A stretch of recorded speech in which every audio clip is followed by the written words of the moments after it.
Bismillahirrahmanirrahim. Assalamualaikum warahmatullahi wabarakatuh.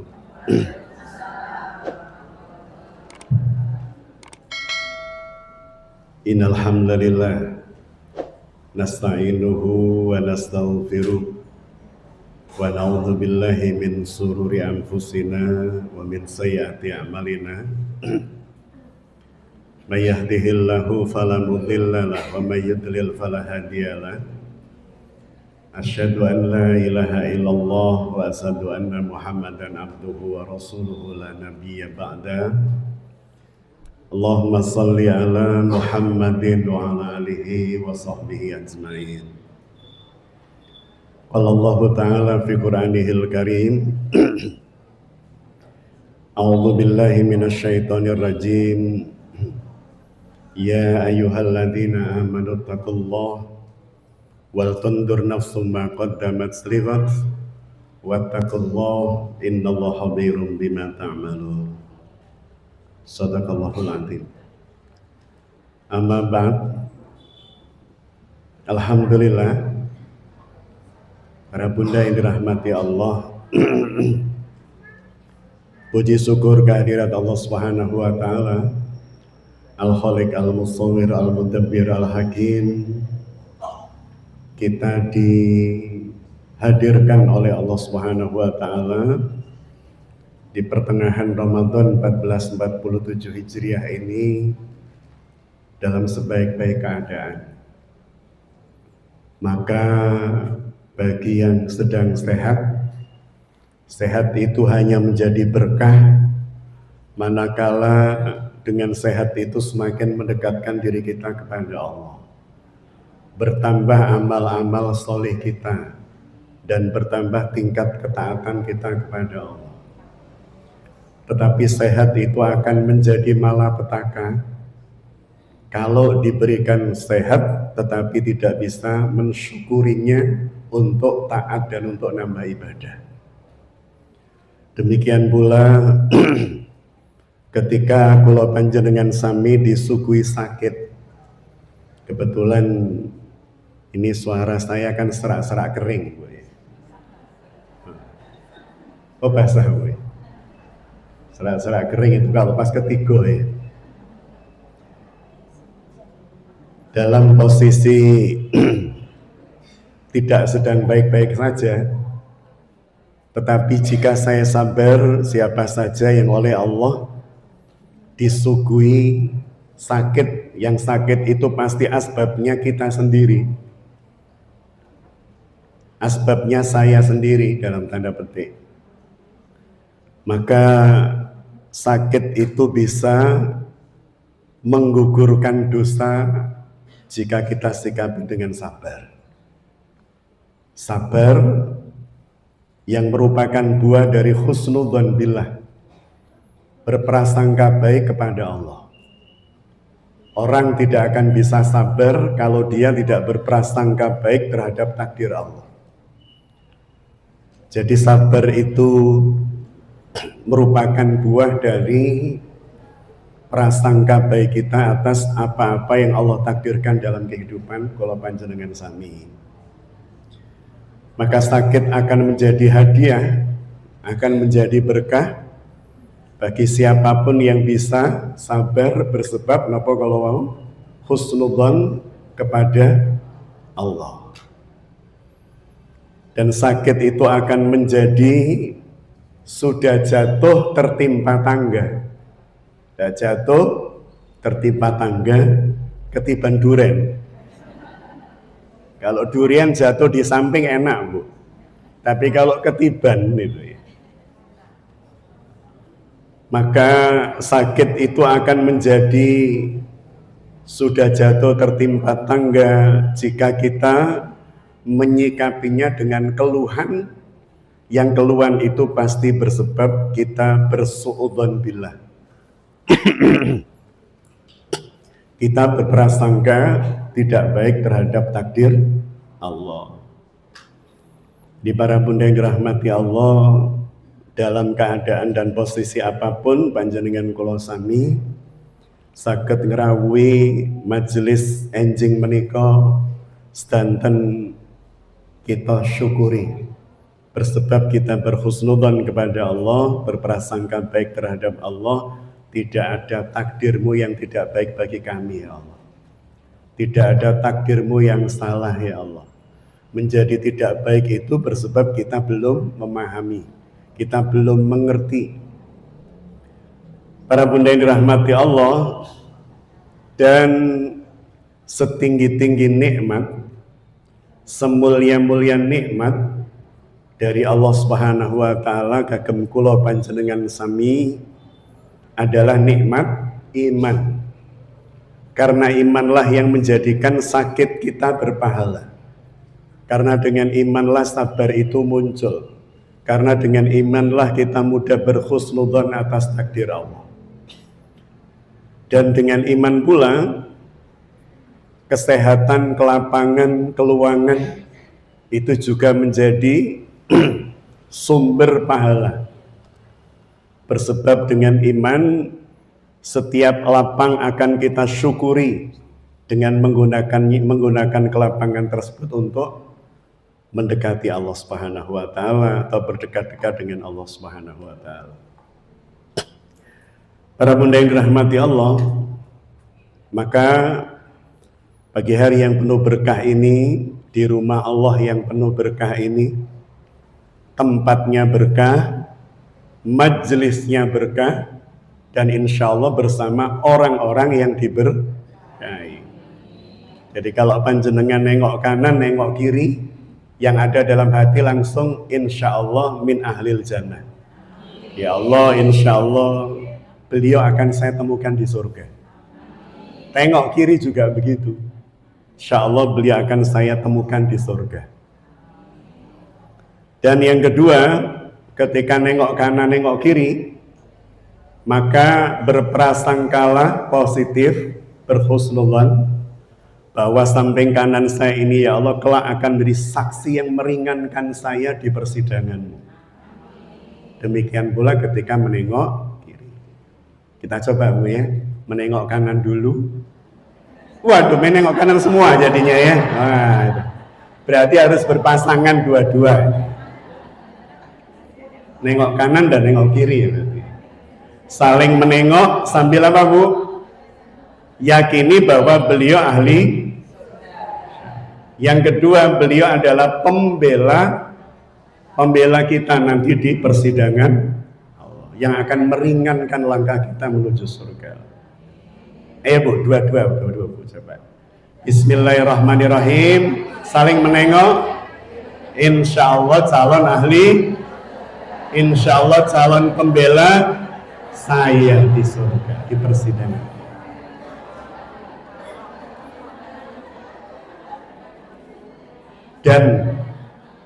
Dan Bu, kalau misalnya saya hitung sampai 3 hitungan, jenengan harus mengeluarkan satu di antara jari yang biasa dipakai untuk apa Bu?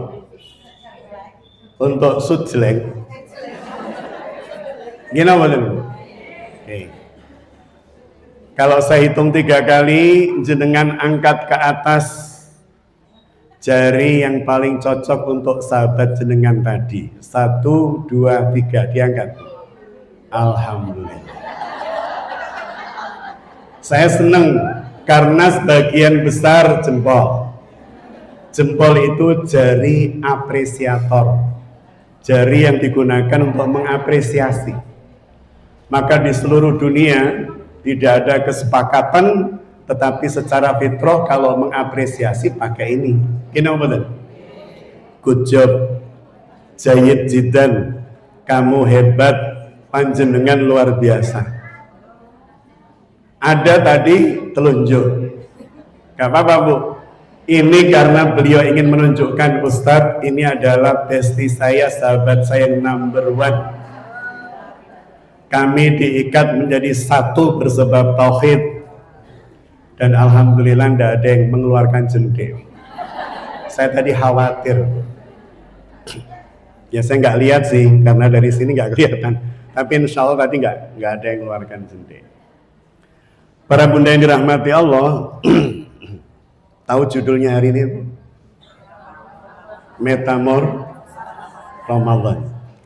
Baik, kalau kita dengar kata metamorfosis peristiwanya, itu biasanya yang kita ingat siapa? Kupu-kupu. Kupu-kupu itu produk metamorfosa. Tapi kalau kemudian kita berbicara tentang bahan bakunya, asalnya, maka yang muncul kata ulat. Ulat bertransformasi, bermetamorfosa menjadi kupu. Ramadan itu akan menjadikan panjenengan kupu-kupu muslimah di bulan Syawal. Asal jangan kupu-kupu malam, itu jadi nggak enak. Secara terminologi jadi nggak enak. Jadi para bunda yang dirahmati Allah, kupu-kupu Syawal menjadi indah di bulan Syawal jika panjenengan kula sami melalui sebuah proses yang benar dan yang tepat. Para bunda yang dirahmati Allah, kaitan dengan proses metamorfosis itu ketika manusia mengalaminya. Jadi ketika manusia mengalami proses metamorfosa atau metamorfosis tadi itu, maka paling tidak akan muncul 3 hal. Nanti kita akan detailkan, kita akan bagi menjadi lebih detail lagi, lebih rinci. Yang pertama, proses perubahan yang kita harapkan dari Ramadan ini ya, pembentukan sikap disiplin. Bun, hari ini banyak anak-anak sekolah yang tidak sedisiplin dulu, benar Bu? Bahkan bukan hanya anak-anak sekolah, tetapi juga pegawai-pegawai di berbagai instansi, lembaga dan seterusnya, yang namanya disiplin itu mulai tergerus, terdistraksi, terganggu oleh banyak hal. Artinya apa? Ketika kemudian puasa ini dihadirkan, Ramadan ini dihadirkan, Allah Subhanahu wa Ta'ala berkehendak salah satunya agar terjadi sebuah proses yang kita sebut metamorfosa Ramadan tadi itu, yang ujungnya menghasilkan tipikal manusia yang berkarakter disiplin. Kenapa demikian? Para bunda yang dirahmati Allah, kalau kita lihat ulat tadi ya, bicara ulat menjadi kupu-kupu. Ulat di dalam kokon, ya dalam kepompong, itu tidak bisa keluar sesuka hati. Ada proses yang tahapannya harus dilalui, dari larva, pupa dan seterusnya itu ya. Ada proses yang step by stepnya harus dia ikuti. Dia tidak bisa menentukan step by stepnya itu berdasarkan keinginannya. Ada aturan alam tentu aturan Allah, ya sunatullah, yang dia harus mengikutinya, menunggu waktu yang tepat untuk kemudian dia bisa keluar dari kepompong itu. Bahkan kalau panjenengan mirsani, kepompong itu nggak buka biak kemudian keluar kupu-kupunya, mboten.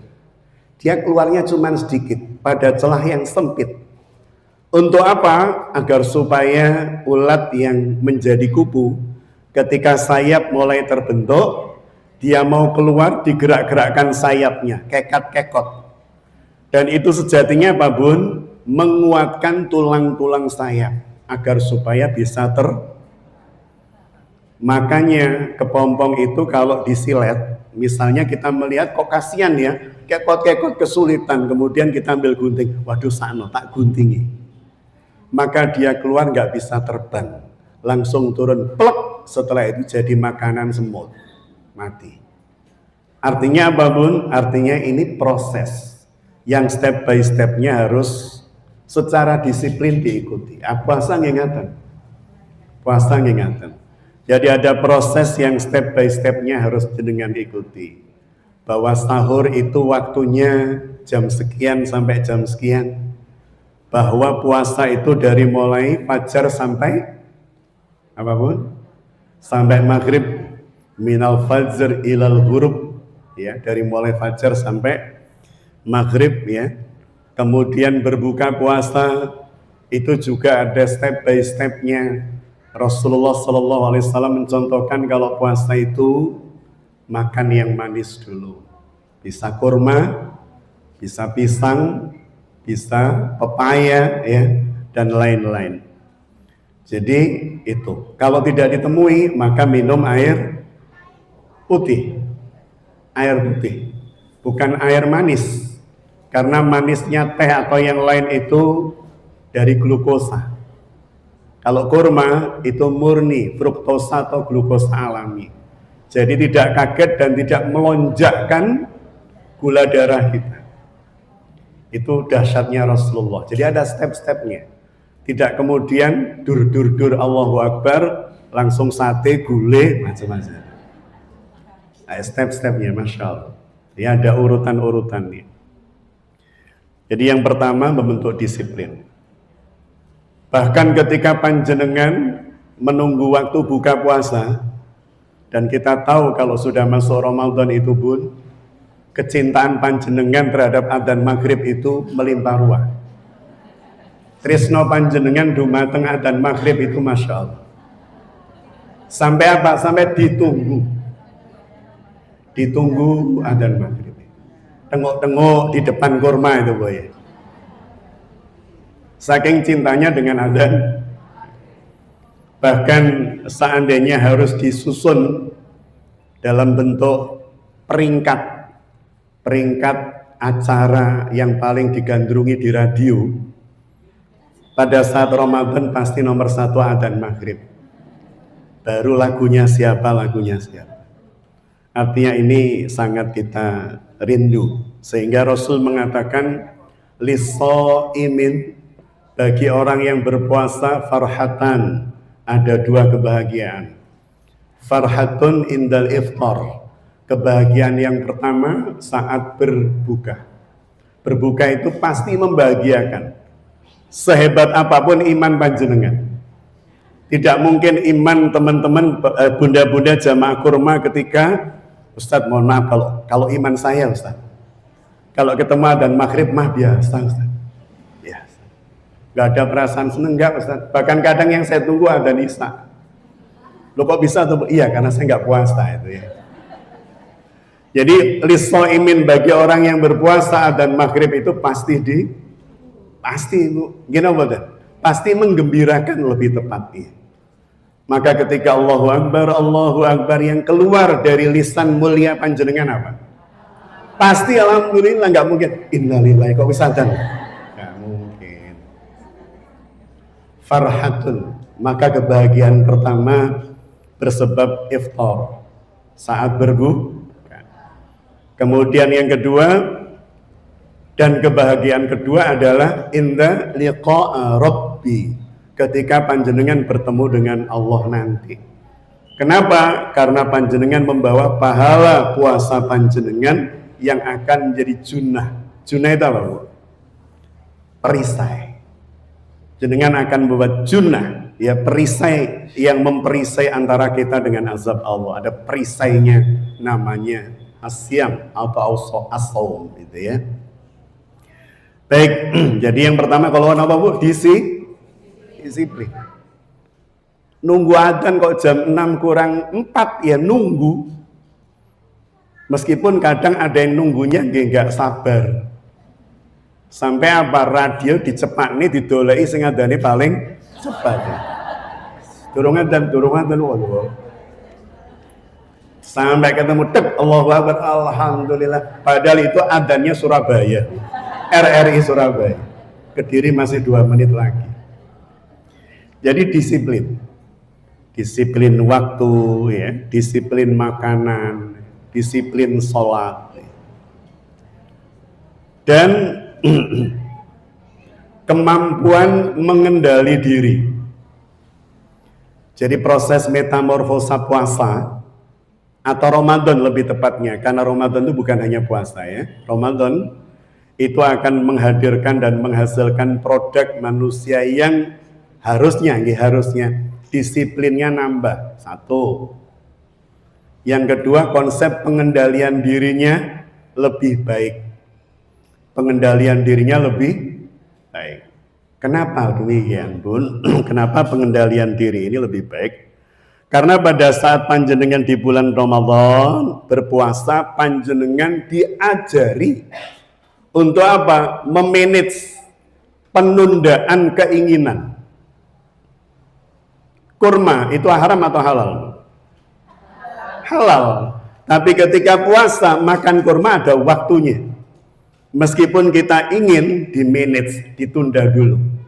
Maka penundaan keinginan itu salah satu konsep manajemen diri yang akan sangat membantu panjenengan dalam kehidupan sehari-hari. Orang itu banyak nyesel, Bun. Karena apa? Karena seringkali tergesa-gesa dalam keputusan. Melihat anak seperti apa, kesusu diuring-uring. Padahal setelah tahu alasannya kita jadi, aduh lapar mau muring-muring. Ternyata alasannya alasan yang seharusnya tidak membuat kita marah. Demikian pula pada suami, pada tetangga, atau mungkin kita mengkomeni sesuatu. Kita mengomentari sesuatu, setelah komentar ternyata ada penjelasan dan membuat kita, ngapain saya tadi ngomentari begitu. Ini bersebab apa? Bersebab tipisnya apa Bu? Sensor pengendalian diri kita. Mengendalikan diri itu identik dengan ngegas nopo ngerem, Bu. Mengendalikan diri itu identik dengan ngegas nopo ngerem. Ngerem. Masalahnya pun ngaten. Jenengan kalau tindak dari Kediri menuju Surabaya, seneng lewat bawah atau lewat tol? Tol. Kenapa seneng lewat tol, Bu? Lebih cepat. Lebih cepat itu karena sering ngegas atau ngerem? Ngegas. Manusia itu punya kecenderungan lebih seneng ngegas dibanding ngerem. Bahkan kadang ngomong aja ngegas. Jadi manusia itu punya kecenderungan lebih seneng ngegas dibanding. Allah itu maha tahu siapa manusia, Allah yang menciptakannya. Maka Allah tidak pengen piranti ngerem manusia itu jadi hilang, jadi aus, jadi berkurang dengan sangat drastis. Allah pengen agar supaya sensor rem panjenengan itu balik. Karena kalau manusia itu sensor remnya itu tidak lagi peka bahaya. Seperti kalau rem sudah ngeblok. Bahaya apa betul? Maka Allah menjadikan Ramadan ini untuk memperbaiki sistem sensor rem panjenengan dan saya. Agar supaya bisa mengendalikan diri dengan lebih baik. Kalau kata bunda-bunda kurma, oh itu namanya self-regulation Ustaz ya. Jadi bagaimana kemudian kita bisa mengendalikan diri kita agar supaya tidak menyesal di ujungnya. Bersebab banyak orang yang nyesel disebabkan karena dia melakukan sesuatu yang tidak dia kendalikan sebelumnya. Istilahnya mulut dulu baru kaki. Nah, ini bahaya. Kaki dulu baru lisan. Ini kalau kaitannya dengan komunikasi kita dengan orang, dengan suami, dengan anak. Misalnya anak kita di dapur, kita di sini, tiba-tiba kita di ruang tengah, tiba-tiba ada piar yang pecah Bu, Mas, Bu apa nih gelasnya? Mesti njupuk gak hati-hati. Ini loh ma si Boim itu kucingnya Bu. Boim loh ma nyamplak, oh Boim tuh. Tapi sudah kadung marah. Jadi kaki dulu baru lisan. Kaki dulu, laku dulu, jalan dulu, lihat dulu. Jangan lisan dulu, belum tahu apa-apa sudah weng. Itu kan hobi ngegas Bu, tapi bukan ibu-ibu di sini bukan. Insya Allah kalau di sini tidak jauh beda itu Bu. Tidak sama. Jadi kemampuan mengendalikan diri. Yang kedua, yang keberapa? 3. Yang ketiga, membentuk ketangguhan mental. Kalau bahasa anak-anak kita yang di psikologi itu resiliensi. Jadi membentuk ketangguhan mental. Mental kita lebih tangguh karena dididik selama 1 bulan dengan konsep yang luar biasa. Bagi ulat yang sedang bermetamorfosa, proses keluar dari kepompong itu menyakitkan. Bun, kira-kira puasa kagem jenengan itu beban atau kenikmatan? Gini aja, biar jawaban jujur yang keluar, gini Bu ya. Gini Bu, seandainya Allah tidak menciptakan surga dan neraka, nggak ada surga dan neraka, nggak ada pahala dan dosa, jenengan milih puasa atau enggak? Itu jawaban jujurnya. Itu jawaban jujur kita. Artinya para bunda yang dirahmati Allah, kita tahu puasa itu baik buat tubuh kita. Tapi kalau disuruh milih, mending gak puasa.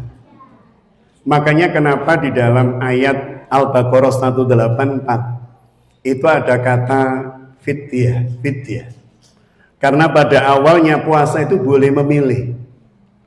Dan jika kalian tidak mampu, kalian boleh membayar fidyah. Pun seandainya panjenengan diminta untuk memilih, atau manusia pada umumnya lah, diminta untuk memilih puasa atau bayar fidyah, sama-sama boleh. Banyak orang milih mana? Bayar fidyah. Itu berarti puasa itu bagi mayoritas orang adalah beban. Gini betul? Beban. Makanya Allah tidak manggil sembarang orang untuk melakukan, karena tidak semua orang bisa mengangkat beban ini dengan baik. Yang dipanggil siapa? Ya ayyuhalladzina, hei orang-orang yang gini, untuk membuat panjenengan lebih merasa wah, oh begini itu. Suatu hari Bun, asma sinten jenengan Bu? Panggilan Ibu? Bu Utin. Bu Utin misalnya Bun mau pergi ke Jeddah untuk melaksanakan ibadah umroh. Amin Bu ya. Mau umroh. Sampai kemudian beliau di Bandara Juanda. Karena datang jauh lebih awal, bukan 3 jam sebelum, tapi 6 jam sebelum. Setelah itu karena kecapean, beliau tertidur di tempat ruang boarding pass itu. Beliau tertidur. Ketika kemudian sudah proses boarding pass, beliau masuk ke ruang tunggu, melanjutkan tidurnya. Pas enak-enak tidur, tiba-tiba ada announcer, ada suara dari announcer. Pesawat Garuda dengan nomor lambung CA 210 akan berangkat ke Palestina. Beliau kan namanya Bu Utin. Ketika tidur, tiba-tiba dengar Palestina, rasanya seperti dipanggil. Langsung mak cekekal, jualan ke pintu nomor gate 5 misalnya. Nyampe di sana nyodorkan tiket. Maka petugas Garuda gimana lihat tiket beliau? Loh, ibu kan mau ke Jeddah ini, bu ini yang mau ke Palestina. Oh, saya kira tadi saya dipanggil. Artinya Bun, panggilan Allah atas orang-orang beriman itu bisa saja disambut oleh orang tidak beriman. Mungkin nggak orang nggak beriman juga puasa? Mungkin. Tapi yang berhasil di ujungnya atau berhasil sampai ujung, keluar menjadi kupu-kupu hanya orang yang beriman. Jadi kalau konsep Ramadan itu dibuat mekanik, sistem mesin ya, atau pabrik, mesin lah. Meja saya ini mesin, ini mesin nih. Kemudian ini bahan baku yang mau diolah. Ini bahan bakunya, diolah. Keluar dari mesin, prosesnya jadinya produknya ini. Produk. Kalau ini tadi apa? Bahan baku. Ramadan dijelaskan Allah, atau puasa dijelaskan oleh Allah di surah Al-Baqarah 183. Ya ayyuhalladzina amanu kutiba alaikumusiyam. Yang dipanggil siapa Bun? Berarti bahan bakunya alladzina amanu, yang mau diproses. La'allakum tatakun ujungnya, untuk menjadi orang bertakwa. Ini bertakwa, ini amanu. diproses. Prosesnya namanya kutiba alaikumusiyam. Prosesnya puasa. Jadi bahan bakunya orang beriman, prosesnya Ramadan itu ada puasa, ada qiyamul lail, ada membaca Quran, ya, tilawah Quran. Hasilnya muttaqin. Clear Bu nggih? Kira-kira kalau bahan bakunya salah, jenengan mau buat apa misalnya Bu? Mau membuat jemblem. Tahu jemblem Bu? Jemblem itu donat tanpa lubang, nggak ada lubang, tapi di donat tanpa lubang. Jadi kalau panjenengan membuat jemblem, tapi bahan bakunya ager-ager, sakit mau buat atau jemblem? Gak bisa. Meskipun proses yang kita lakukan benar, tapi dia tidak akan jadi produk seperti yang kita inginkan karena kesalahannya di bahan, paham Bu ya? Atau bahan bakunya benar, bahan baku jemblem menika kaspe, leres nggih? Kaspe kalau digedirin apa Bu? Oh, kalau telo itu bukan yang nggih. Ne Mojokerto pohong itu kaspe, kalau satunya telo itu namanya. Jadi para bunda yang dirahmati Allah, kita hilangkan dulu perbedaan Bu ya. Jadi yang masuk tadi apa Bu bahan bakunya? Telo apa Bu? Kalau Kediri, bahasa Kediri telo apa? Telo kasbe. Telo kasbe kita masukkan. Kalau proses membuat jemblem kan diparuh dulu. Karena saya dulu jualan jemblem. Wallahi. Saya, kakak saya, cuman mohon maaf kalau saya bagian kacang, kakak saya jemblem. Ibu saya itu jualan Bu untuk menopang ekonomi keluarga. Kelas 2 SD itu saya jual kacang goreng. Kakak saya jual jemblem. Jadi ibu itu diparut nih. Setelah itu didang. Setelah itu kemudian dikasih gula di tengahnya, diundur-undur, digoreng gitu ya. Nah, yang menarik begini Bu. Kalau kemudian bahannya benar, bahannya itu kaspe, tapi cara membuatnya salah. Tidak direbus dulu, tidak digodok dulu, tapi digoreng langsung. Dados napa mboten jemblem? Nggak jadi. Bisa jadi jemblem tapi model lain. Karena jemblem itu ada dua. Gimana? Ada jemblem model diparut, ada jemblem model ditumbuk. Ketika sudah matang ditumbuk. Jadi kalau perjembleman saya ahli Bu, karena saya pernah berurusan dengan jemblem. Maka para bunda dirahmati Allah, seperti itulah puasa. Bu, sampun nggih, nggak usah bahas jemblem lagi nggih. Kita kembali ke jalan yang benar Bu. Jadi para bunda yang dirahmati Allah, berarti yang menentukan produk ini agar supaya benar apa? 1, bahan baku. 2, kalau prosesnya benar, bahan bakunya salah, nggak jadi. Kalau bahan bakunya benar, prosesnya salah, nggak jadi. Kalau bahan baku dan prosesnya salah, apalagi? Clear nggih? Jadi kalau dia puasa tapi tidak beriman, nggak mungkin jadi mutakin. Makanya kalimat Rasul begini, man shoma ramadhana imanan, jadi imanan dulu, iman. Kalau nggak ada iman nggak bisa. Kok kemudian orang puasa nggak sholat, nggak bisa jadi mutakin. Itu berarti tidak beriman. Kok ada orang puasa nggak mau bayar zakat padahal dia mampu, bukan fuqara, masakin, ghorimin, maka tidak jadi mutakin. Clear Bu nggih? Jadi para bunda yang dirahmati Allah, perhatikan apa bahan bakunya, perhatikan prosesnya. Semoga kalau panjenengan sami minimal kita ini bahan baku yang benar. Minimal jenengan dan saya ini orang Yang kedua sekarang kita fokus pada prosesnya. Baik. Jadi puasa itu, Ramadan itu bisa menghasilkan ketangguhan mental, kekuatan mental, resiliensi itu ya.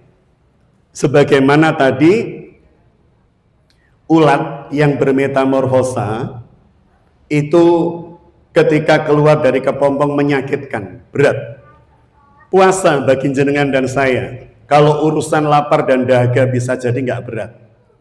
Tapi kalau sudah urusan puasa mata, puasa lidah, puasa telinga, puasa jari, itu jadi nggak mudah. Gini betul. Padahal itulah puasa yang benar prosesnya benar. Jadi proses yang benar itu bukan hanya puasa lapar dan dahaga, lapar dan haus, tetapi proses puasa yang mempuasakan mata, telinga, lidah, tangan, dan kaki kita.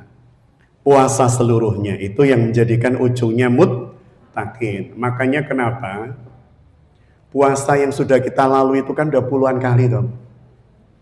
Gimana betul?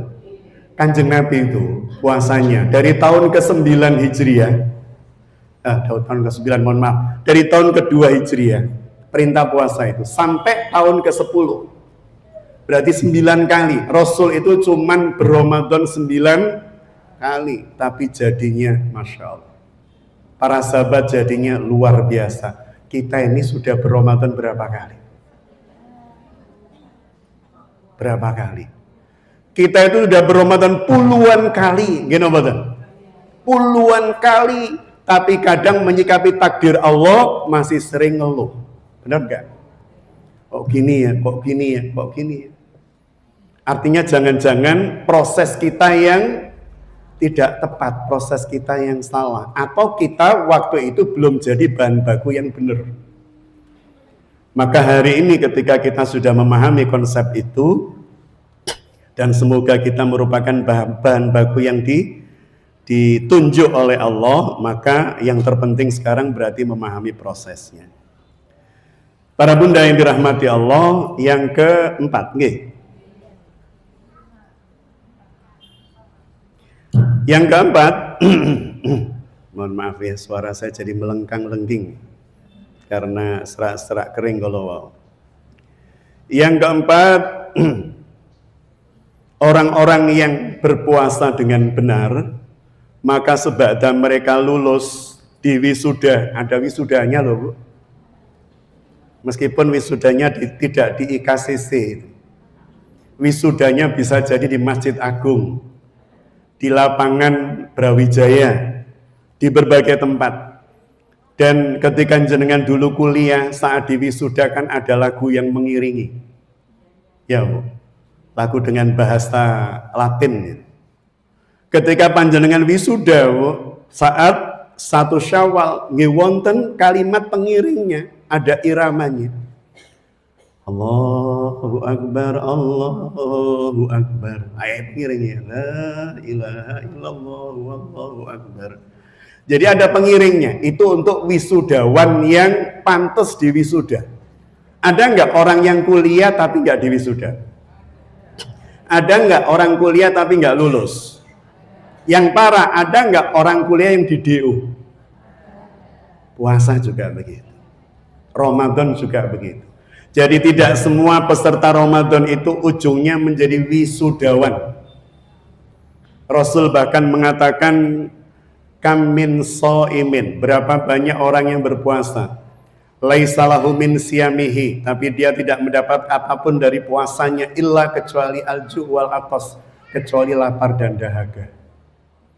Ada orang yang puasa tapi tidak mendapatkan apapun dari Allah, kecuali cuman merasakan lapar sama haus tok, kan eman. Dia cuman mendapatkan bonus berupa tubuh lebih langsing, kan eman. Karena yang paling kita kejar apa puasa menikah? Itqun minan nar, dibebaskan dari api neraka. Kemudian kita menjadi min ahlil jannah. Yang lain-lain itu cuman bonus-bonus saja. Kok setelah puasa wajah jenengan lebih glowing? Itu bonus. Nggak pakai skin kan, nggak pakai. Tapi lebih glowing karena terjadi apa? Peremajaan sel melalui proses yang disebut oleh para ilmuwan dengan autofagi. Itu sampai Yoshinori Omori, penemu autofagi, itu mendapat hadiah Nobel. Saking dahsyatnya penemuannya tentang manfaat puasa. Jadi orang yang puasa itu ujungnya sel-sel yang mati, sel-sel yang busuk jadi sampah itu dimakan, Bu, oleh sel-sel yang sehat. Sehingga wajah jenengan pasti tampak lebih glowing. Saya tuh melihat wajah istri saya tadi malam, Bu. Ini serius, Bu. Lihat tadi malam, saya lihat aja. Masya Allah, belum 1 bulan sudah lebih glowing. Nanti lihat wajah suami masing-masing, Bu, ya. Jadi ujungnya orang-orang yang berpuasa dengan benar itu akan berorientasi pada kebermanfaatan hidup. Jadi mereka ujungnya akan fokus pada kebermanfaatan hidup. Waktunya lebih bermanfaat, ilmunya lebih bermanfaat, barang-barang yang dipunya lebih bermanfaat. Kapan hari saya mengeluarkan status, Bu, karena saya dapat telepon dari WA, ya. Monggo nanti yang mau nambah. Saya dapat dari WA dari Pak Wagiman namanya, Bu. Pak Wagiman itu ketua takmir musola, apa lupa saya namanya, di Kerampiang. Kerampiang menikah di atas Kali Nanas, Kalipang, ujung yang paling mepet dengan Wilis, Gunung Wilis. Dulu itu salah satu desa binaan kita, kami, ya, dulu, tapi tidak bisa rutin, hanya bertahan 2-3 tahun. Sekarang hanya bisa memberikan support pada ustadz-ustadznya saja, tapi tidak pada warganya. Lah bukan kemarin, beberapa waktu yang lalu, sekitar 4 hari yang lalu, saya mengeluarkan status di WA saya.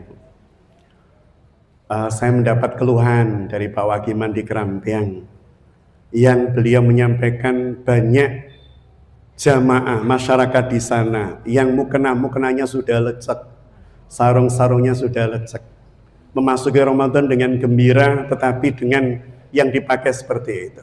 Ustadz, kalau ada mukena sama sarung. Beberapa kita support sebelum itu, ya. Dan kemarin kami mencoba membagikan itu, Bu. Ada tanggapan langsung dari Bu Haryanti, kebetulan baca status saya, Bu Haryanti, mantan bupati. Ustadz, saya ada 50 mukena sama 10 sarung. Monggo kalau beliau ngersakan ngambil ke rumah.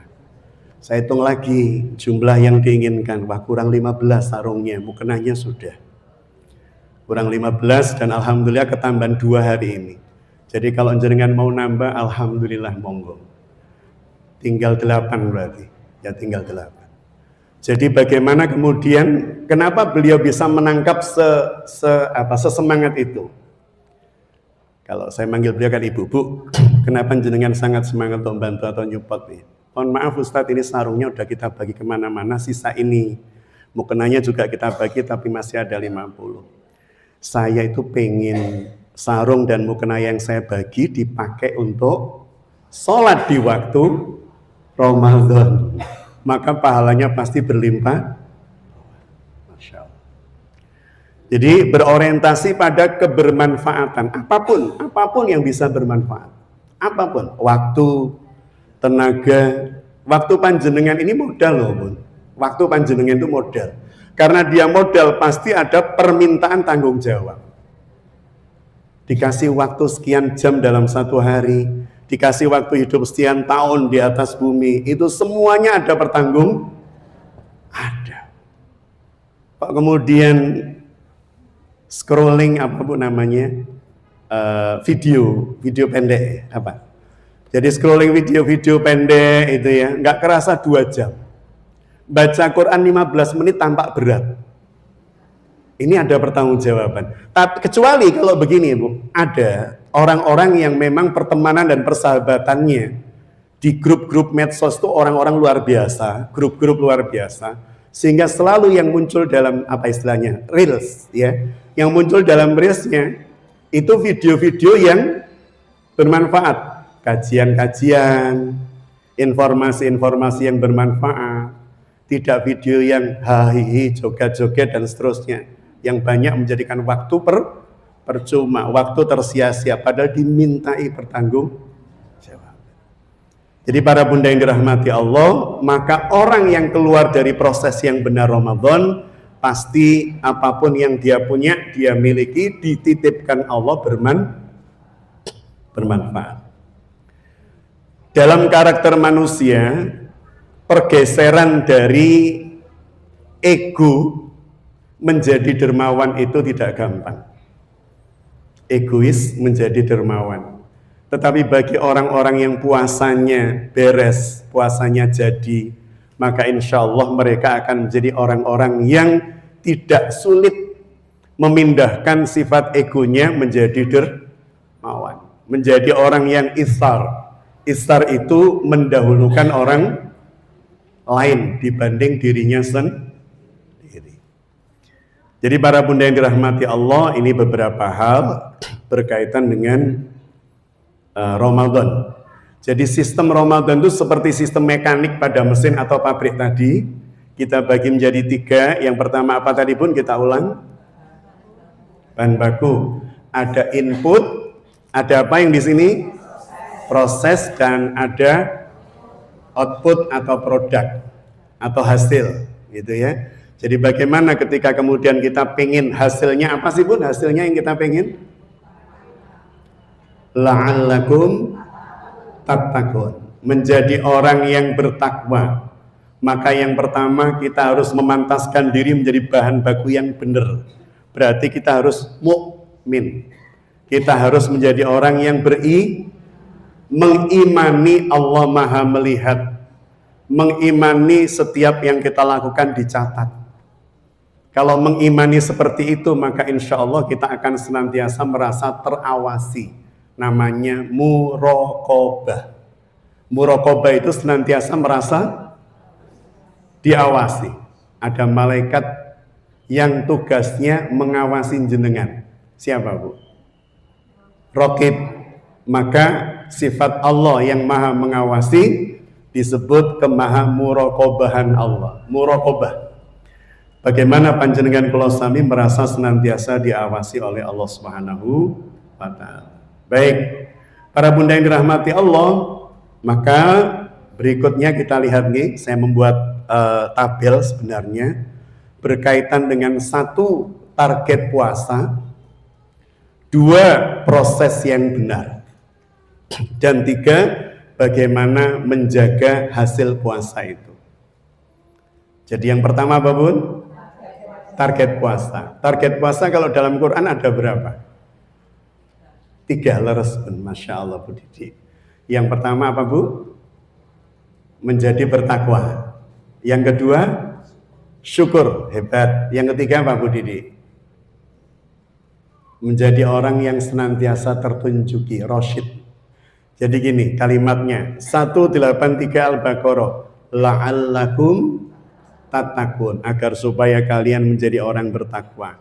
185 Al-Baqarah, ujungnya la'allakum tashkurun, agar supaya kalian menjadi hamba yang gampang bersyukur. Kalau saya disuguhi hari ini bu, misal tidak puasa ya, saya disuguhi oleh teman-teman kurma, bunda-bunda kurma, Bu Anis misalnya, ngasih minuman saya di sini. Kalau saya minum air putih di sini bun, saya minum basmalah, membasahi kerongkongan saya ucapkan hamdalah. Kira-kira nilai hamdalah saya, rasa syukur saya, itu kalau dari 0 sampai 10 kira-kira berapa? Hari biasa saya minum. Kira-kira dari 0 sampai 10 berapa? Grade syukur saya. 5 bu ya. Oke 5 ya, 5 atau 6 lah karena ada hamdalahnya. Nah. Tapi ketika panjenengan buka puasa, Allahu Akbar, tersentuh air kerongkongan kita, maka hamdalah jenengan syukurnya berapa levelnya? 10. Notot tuh, bahkan mungkin lompat gitu ya, alatnya sampai lompat. Saking senengnya, alhamdulillah, seneng. Bun, berarti puasa itu mengajari kita apa bu? Menurunkan apa bu? Menurunkan angka, menurunkan grade syukur kita. Nggak nunggu sekian baru bersyukur, nggak. Air putih loh bu, apa sih artinya air putih dalam tanda petik? Puasa mengajarkan pada kita minum air putih saja itu sudah alhamdulillah. Padahal biasanya kalau kita minum air putih hari-hari biasa apa sampai begitu Bu? Alhamdulillahnya. Alhamdulillah enggak begitu. Kita baru alhamdulillah ketika dikirimi teman emas 3 kilo itu kan. Jadi puasa mengajarkan bahwa syukur itu grade-nya tidak harus tinggi. Untuk kemudian kita bisa mensyukuri itu tidak nunggu dapat ini, enggak. Bahkan air putih saja bisa membuat kita bersatu itu 2. Ketika panjenengan lapar seperti itu Bun, pas buka puasa, dapat menu makanan, enggak ada menu lain. Jenengan dapat menu makanan yang jenengan enggak seberapa suka. Misalnya jenengan penyuka rawon, soto, sate. Hari itu pecel itu ya, saya lengkapi. Hari itu jenengan dapat suguhan nasi sama kecap, sama tahu, sama toge gitu aja. Ketika pas buka puasa gimana Bu? Syukurnya Bu? Bisa 10 kan Bu? Padahal biasanya kalau makan cuman itu tok, iki panganan opo to? Gak serius masak, gak serius nyuguhi wong. Tapi puasa itu sudah sangat kita syukur. Maka dengan puasa, grade syukur kita itu jadi lebih rendah. Nilai syukurnya jadi lebih tinggi, tapi grade syukurnya jadi rendah. Masya Allah. Orang itu Bu gagal bahagia karena setiap waktu, setiap hari, setiap minggu grade syukurnya harus ditambah. Sehingga mendapat apa itu nggak syukur-syukur. Kalau nggak dapat itu, belum syukur. Ada model manusia begitu. Semakin lama semakin sulit dia mensyukuri hidup. Semakin gak bahagia. Karena ketika dapat ini dia merasa aku wis duwe. Mendapat hadiah ini dia merasa aku wis bosen. Maka puasa menjadikan panjenengan dan saya terajari untuk menurunkan grade syukur dan meninggikan rasa syukur kita, nilai syukur kita. Clear Bu nggih? Puasa itu begitu. Maka para bunda yang dirahmati Allah, kalau pengen apa-apa berarti jangan segera diiyakan. Puasa konsepnya ngajarin kita untuk pandai-pandai mengendalikan, sehingga pada saat benar-benar kita membutuhkan, menginginkan dapat itu, Masya Allah nilainya. Berapa banyak orang yang ketika pegang HP, dari mulai Shopee, Tokopedia, Lazada, dan sebagainya, pesanan ada semua. Sehingga hampir tiap hari itu ada yang ngapelin itu Bu ya, paket. Tapi barang-barang yang datang itu tidak bertahan, rasa puasnya, senengnya lebih dari 3 hari. Sebab itu dia sudah nggak seneng lagi karena muncul sesuatu yang baru lagi. Wah ini nyarmeneh. Jadi hari ini rasa syukur itu banyak terdistraksi bersebab apa yang kita perturutkan itu. Nah, semoga kita tidak termasuk yang seperti itu. Pengen apa beli, pengen apa perturutkan, pengen apa. Ini menjadikan grade syukur kita semakin meninggi dan nilai syukur kita semakin rendah. Baik. Mesin perubah yang bernama puasa tadi itu Bun, yang bisa menjadikan kalau panjenengan seperti itu, Ramadan tadi ya mesinnya, paling tidak ada 3 Bu. Tiga hal yang menjadikan proses kita itu terjaga. Yang pertama puasa tadi, ya. Kalau tujuannya kan 3 nopo, la'allakum tatakun 183 Al-Baqarah, 185 la'allakum tashkurun. 186 la'allahum yarsyudun, agar supaya panjenengan kula sami menjadi hamba yang peka terhadap petunjuk Allah. Ada orang yang tidak peka terhadap petunjuk Allah, sehingga ketika mendapat nasihat itu selalu di-reject, ditolak. Ada orang yang sangat peka terhadap nasihat Allah, sehingga melihat anak kecil apa dia merasa dinasehati, melihat orang apa dia merasa dinasehati. Itu orang yang puasanya sampai pada tataran menjadikan dia mursyid, orang yang mendapat petunjuk dan peka terhadap petunjuk Allah. Jadi melihat apa dia merasa ya Allah matur sembah nuwun ditunjukkan, mendengar apa ya Allah matur sembah nuwun dinasihati. Ada orang yang melihat banyak petunjuk dari Allah, mendengar banyak petunjuk tapi hatinya membatu. Itu berarti orang yang tidak diberikan oleh Allah rasyid, irsad. Orangnya namanya mursyid. Para bunda yang dirahmati Allah, lah sekarang bicara proses ya. 3 hal yang kita pegang. 1, puasanya harus benar. Ya, puasa lidah, puasa mata, puasa telinga.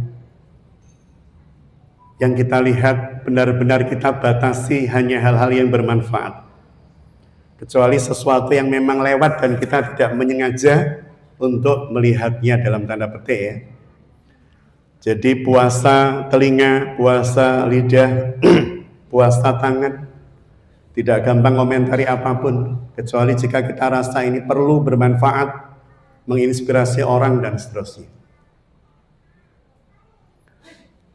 Contohnya pas Ustadz, kalau misalnya saya ngabarin teman saya harga berambang gimana Ustadz? Boleh, bisa jadi itu bermanfaat buat dia. Tapi kalau kemudian jenengan habis belanja berambang buahnya 1 tosa, jenengan foto klik dikirim ke temen, alhamdulillah harga berambang turun. Itu kalau kemudian niatnya tulus ngasih informasi oke. Tapi kalau niatnya pamer bertuku berambang woke, itu jadi masalah gitu kan. Baik, yang kedua Quran. Nah ini Bu, Quran. Bun, kalau saya tanya, dari 6.236 ayat dalam Al-Quran, itu ada berapa kata Ramadan disebutkan? Berapa? 1, benar Bu, Masya Allah. Setunggal, di mana Bu? Al-Baqarah 185. Al-Baqarah 185. Dan ya saya sambil ngatur tenggorokan Bu. Agak bermasalah. Karena salah saya sendiri. Jadi nggak boleh kita menyalahkan Allah untuk sakit Bu. Itu pasti bagian dari ulah manusia. Jadi para bunda yang dirahmati Allah, ayat Ramadan dalam Quran itu cuma 1 yang berbicara Ramadan, kata Ramadan, Al-Baqarah 185. Dan di Al-Baqarah 185 itu kata Ramadan tidak nempel dengan puasa. Enggak. Tapi syahrul Ramadan alladzi unzila fihil Quran. Yang nempel pada Ramadan kata apa Bu? Quran. Kenapa? Maka para ulama menyebutkan, Imam As-Suyuti misalnya dalam kitab Itqan, karena Ramadan itu mulia bersebab Quran. Ramadan itu mulianya bersebab apa Bu? Di dalamnya diturunkan Syahrul Ramadan alladzi unzila fihil Quran. Bulan Ramadan adalah bulan yang di dalamnya diturunkan, dan bahkan malam yang diturunkan Al-Quran itu menjadi mulia. Bulan yang diturunkan Al-Quran jadi bulan mulia, namanya Ramadan. Malam yang diturunkan Al-Quran jadi malam yang mulia, namanya Al-Qadar. Malam Al-Qadar, Lailatul Qadar.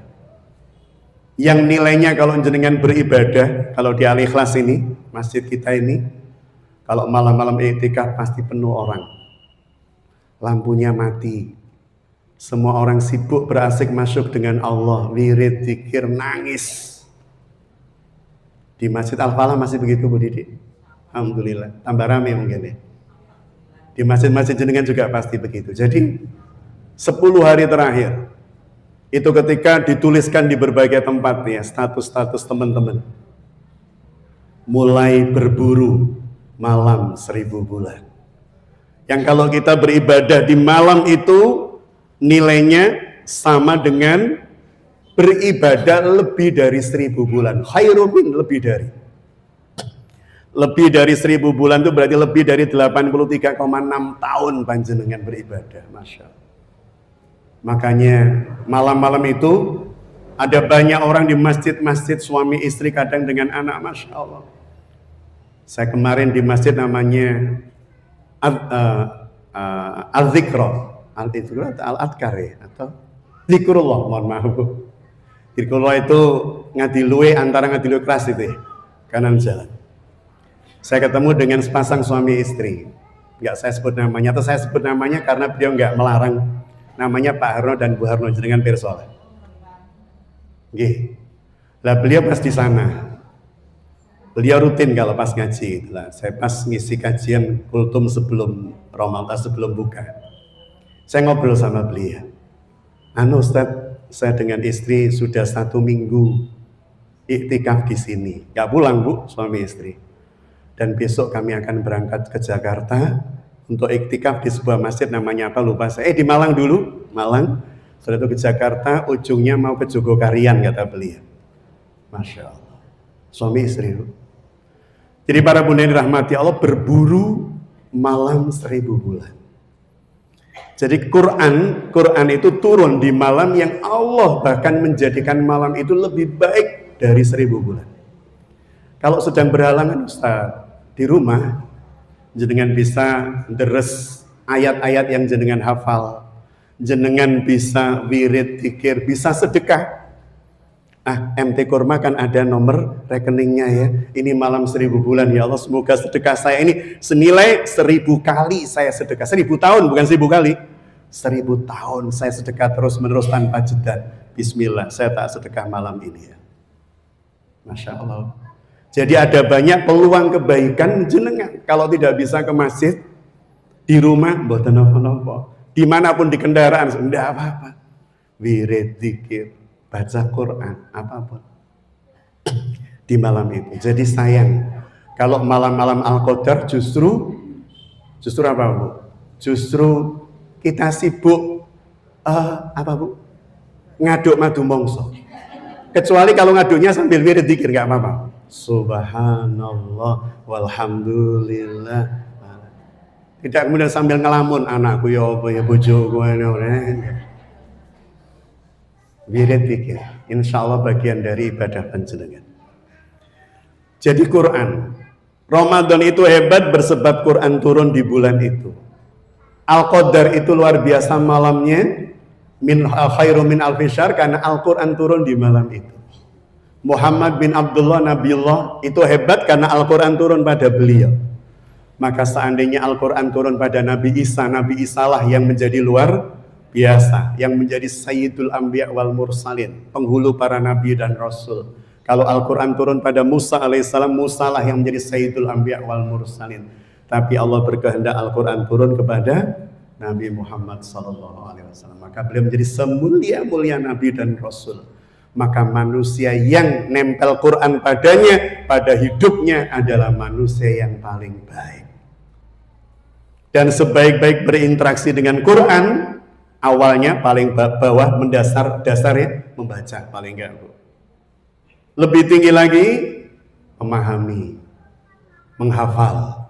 Dan puncaknya adalah mengamalkan. Bisa jadi orang hafalannya tidak banyak, tapi amal Qur'annya luar biasa. Bisa jadi orang bacanya tidak 1 juz sehari, mungkin bacanya sak rukuk, tapi amalannya terus disandarkan pada Al-Quran.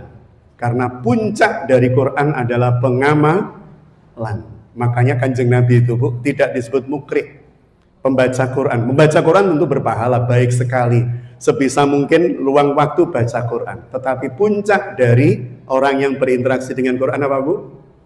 Mengamalkan. Makanya Rasul itu ketika ditanya ibunda kita Aisyah, saya tambah 5 menit lagi Bu ya. Masih kuat Bu? Nah, saya yang serah Bu ya. Jadi para bunda, ibunda kita Aisyah itu pernah ditanya oleh Urwa bin Zubair ponakannya, wahai bibi, seperti apa kehidupan panjenengan bersama dengan Kanjeng Nabi? Ibunda Aisyah itu mendampingi Rasul hanya 9 tahun Bu. 9 tahun. Tapi kita lihat kalimatnya. Wahai bibi, bagaimana kehidupan jenengan dulu dengan Rasul? Rasul sudah wafat. Kata Ibunda Aisyah, kullaha ajaba. Semuanya menakjubkan. Semua yang saya alami dengan Rasul itu menakjubkan. Jenengan Bun ditanya, Bun, gimana 25 tahun dengan suami? Masya Allah Ustaz, penuh perjuangan, penuh kesabaran. Tapi insya Allah Bu ya, semuanya menakjubkan. Kullaha ajaba, ajaib, menakjubkan. Dan ketika ditanya kondisi apa yang paling memprihatinkan jenengan dengan Rasul, kata Ibunda Aisyah, pernah di keluarga kami Rasul 3 purnama tidak ada di rumah kami kecuali air putih dan beberapa butir kurma. 3 purnama itu 2 bulan. Dan itu sahabat baru tahu setelah Rasul wafat. Tahu dari Ibunda Aisyah. Itu menunjukkan Rasul itu tidak pernah ngeluh keluar. Meskipun di rumah cuma tinggal air sama beberapa butir kurma. Padahal kalau Rasul misalnya bilang, wahai sahabatku, hari ini aku tidak sarapan apapun kecuali 3 butir kurma. Itu sahabat pasti rebutan ngirimi, Bu. Gimana, pasti rebutan ngirimi. Rasul nggak. Beliau tidak pernah kemudian woro-woro di rumah kami tidak ada makanan. Ini pemimpin yang Masya Allah. Dan ketika ditanya lagi Ibunda Aisyah, dan apa yang membuatmu semakin mencintai Rasulullah? Kata Ibunda Aisyah, suatu malam saya dengan Rasulullah berada dalam satu selimut. Mohon maaf tidak perlu saya terjemahkan. Berada dalam satu selimut, kata Ibunda Aisyah. Dan tiba-tiba Rasulullah mengatakan kepadaku, ya Humairah, azim, izinkan saya. Izinkan saya. Sukakah engkau jika aku bersama dengan Robku mau sholat malam, Bu? Saya tak sholat malam dulu ya. Sama istrinya. Minta izin dalam tanda petik, bukan berarti harus izin boten loh ya. Izinkan aku bersama dengan Robku. Kata Ibunda Aisyah, ya Rasulullah, sesungguhnya aku lebih senang kau di sini. Aku senang engkau denganku di sini. Tapi aku juga tidak bisa menghalangimu untuk berdekat-dekat dengan Robmu. Masya Allah. Itu yang buat Ibunda Aisyah kagum. Ini suami yang bisa dengan nyamannya, Dek, aku tak sholat malam di sini. Kan bisa, Bu. Tapi enggak, Dek, izin ya, tak sholat bengi di sini. Masya Allah. Ada enggak, Bu, suami yang begitu? Insya Allah ada, dan suami-suami panjenengan. Dan yang keempat, masih tanya lagi Urwah bin Zubair. Dan seperti apakah akhlak Rasulullah? Maka jawaban Ibunda Aisyah, kana khuluquhul Quran.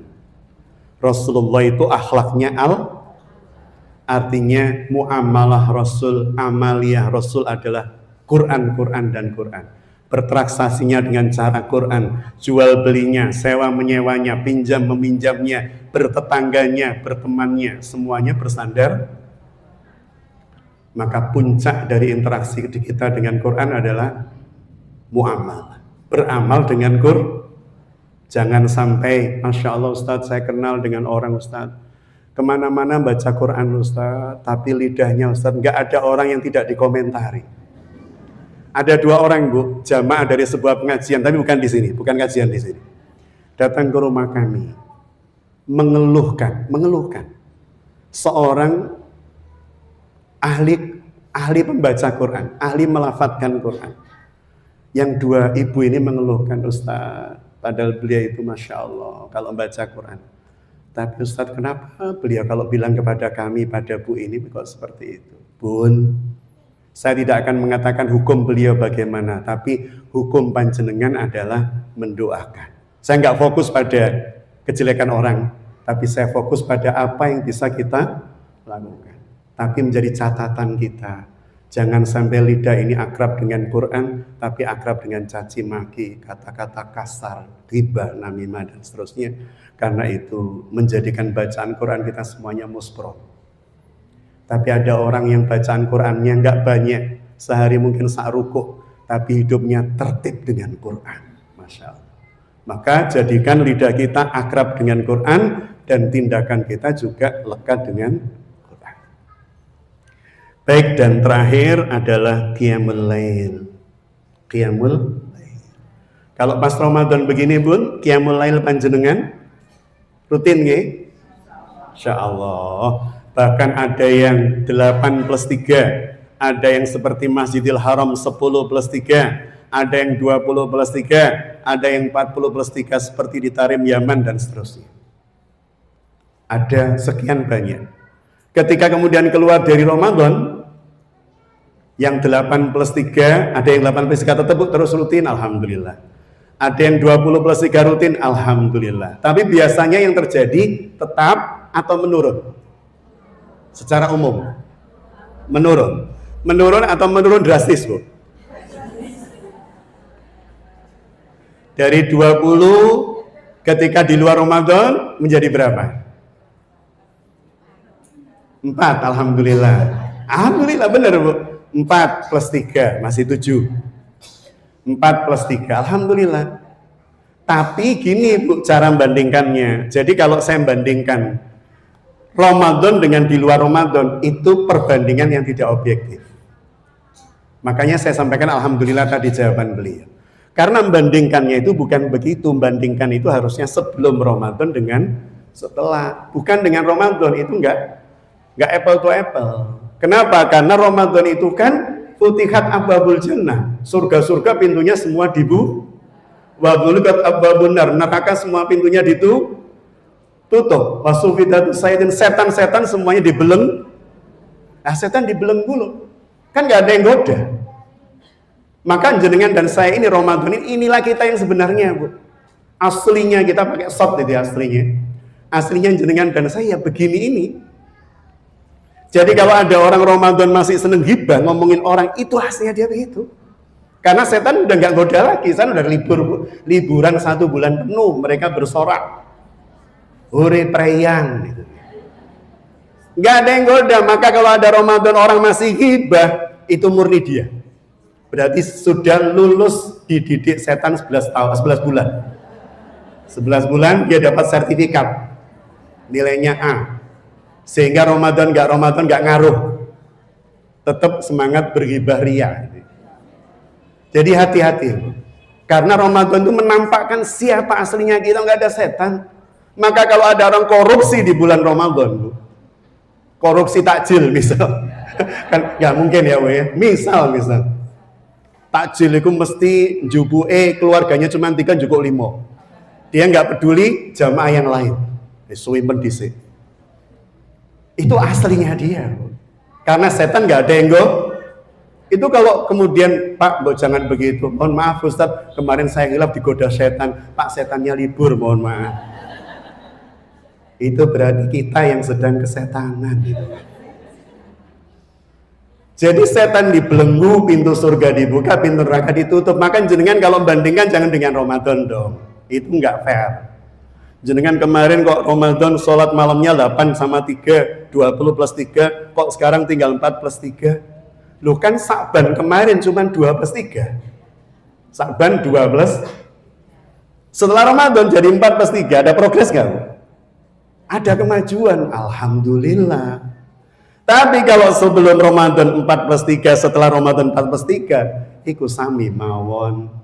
Berarti nggak ada progresnya. Atau begini, ini 4 plus 3, ini tetap 4 plus 3, tapi lebih khusyuk. Oke, berarti tetap ada yang penting ada peningkatan step by step. Ngaten pun nggih? Jadi kalau membandingkan dengan Ramadan nggak fair. Sama dengan jenengan bandingkan hidup di sini dengan saat umroh. Masya Allah, Bu, itu loh saat umroh hidup itu seperti masjid ke masjid, masjid ke masjid. Balik hotel, mana jam sholat, balik lagi.